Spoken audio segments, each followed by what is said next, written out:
Hi everyone. So again, for those who don't know me, my name is Miss Monroe and I teach at Reedy. I wanted to do a small demo since we are starting to texture our room today about how to fix our texture. It's time for me to update that video. So here we can see I have that reading nook that I started in our previous video, and I've applied some textures, so make sure you go back and watch some of those videos first. But we can tell our textures are not so great. So if you cannot tell, I have a hardwood floor, I have a carpet rug, and then I have some wood for my wooden chairs. So let's go and fix these because on our rubric, our textures do have to look, quote, realistic. They can't look like this. And it's pretty easy to fix. And yes, my hardwood floor is only on the top face. I can actually put it on all the faces. I just did the top for the sake of time. So I'm gonna select that face, and then up at the top, I'm gonna find the word UV, and then I'm gonna go to my UV editor. So here we can see this is my hardwood floor, and this is the face that I have selected. So if I look right here, it's this face right here. So I have all this real estate of this picture, but this face is like really tiny on here. So in my UV editor, and I'm gonna slide this over so that I can see my Maya screen. Remember, do not ever let go when it's blue. When you see that blue line, it will combine your windows. You wanna keep it off to the side. So I'm going to hit R on my keyboard to get my scale tool, and I want you to watch what happens here as I'm selecting this face.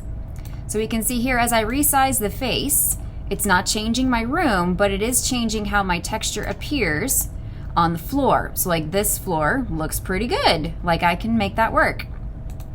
So now that actually looks like there's hardwood floor in my room.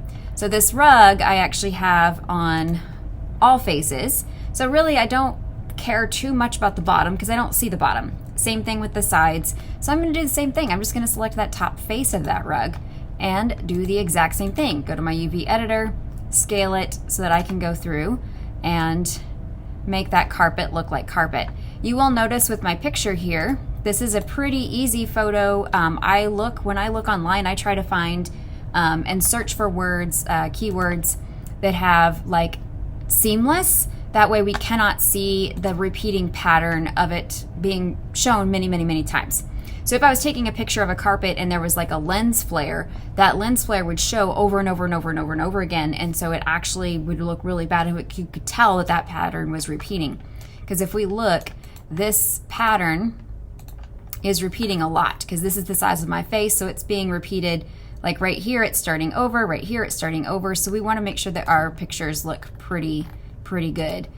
Sometimes our textures look okay. So here with this chair too, really and truly, it's just this top part of the chair that I kind of want to fix. I don't want to fix all of it.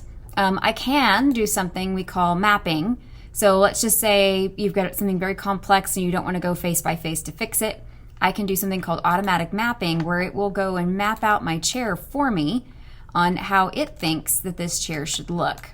So I have to be in object mode to see it, but we can see how this no longer looks like this one. So if I click this one, this is what that chair looked like. I started with a cube, we can see how it extruded, but this one has mapped out a little differently. That would then allow me to go through and change up the faces however I would like to change them up. So again, I can scale it if I want to. Really and truly, the only face I really kind of care about the most it's just the seat because it's so much real estate.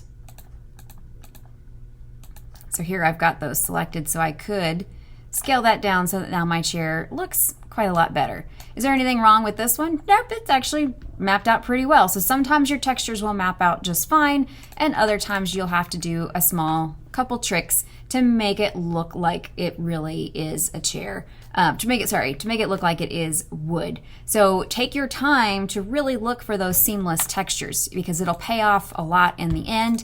And do not forget that all your pictures that you're using, oops, that is the wrong file, need to be in that source image folder. So here you can see, here's all my downloads. If I was smart, I would name those, but they need to be in my source image folder. Just like my scenes have to be in scenes, source images have to be there. So hopefully this will help you guys today as you're going through and doing your texturing. I cannot wait to see these finished rooms.